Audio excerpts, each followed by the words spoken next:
My path to the Thrawn side is what some might call unnatural. I have never watched him in a single show, animated or live action. I wantonly skip chunks of YouTube videos when Thrawn appears. Yet, I would wear this man's face on a t-shirt, drawn in arguably one of the most difficult angles, just to show how much I like him. I hope that's unnatural enough for you, my young apprentice. Let's get into it. I'm Sketchpad Awakenings, and I love making and sharing epic art and telling stories.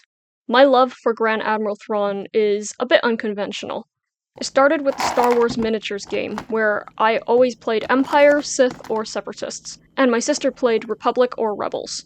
I was building an Imperial team one day, and was hunting through the box for a commander. Then I pulled this blue-skinned guy in a glossy white uniform. Interesting look. Took a look at his card.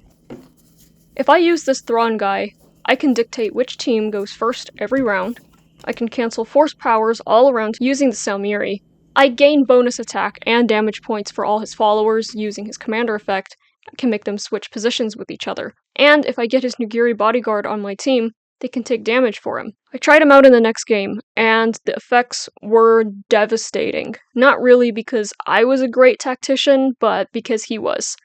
I also think that a comparable title for this video would be Why My Sister First Hated Grand Admiral Thrawn, because she was not happy. Fast forwarding many years, there was a present under the tree marked for both of us. Ripped it open to find the Star Wars Thrawn series by Timothy Zahn in my hands. Yeah, technically it was a shared gift, but I bartered with her for it, and I absorbed these into the dark, cluttered recesses of my room. What I did read of him got us pretty well acquainted. Thrawn may appear to be a mechanical, humanityless, efficiency over ethics sort of guy because of how calculating and rational he is. That assumption couldn't be more wrong.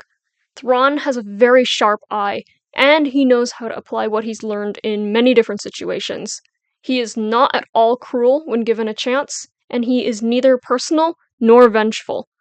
I think he did give up trying to preserve life a little quickly, faster than the standard good guy would, but he rationalized that away because he felt it was inefficient to continue arguing over ideological differences that neither he nor his opponent would ever change.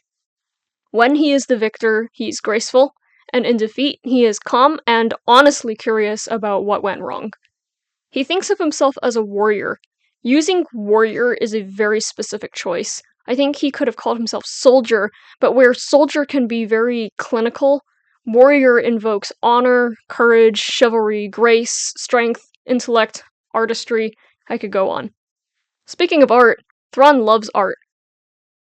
When he's looking at it, he feels like he can see the soul, not just of the artist, but of the culture that shaped that artist. To Thrawn, art is the root of a culture's psyche and way of life. He has employed this art analysis with much success, as it enabled him to get to the true nature of an alien dispute, despite the fact that he had no other exposure to or context of the species he was helping. Again, I could go on, but I'll end by saying that Thrawn likes to help people as much as he likes to utilize them.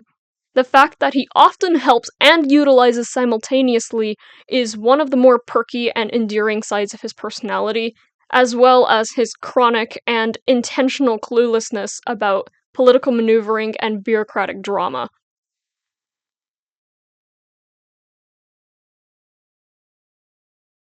I cannot find this comment anymore, but it was on one of those big Star Wars channels.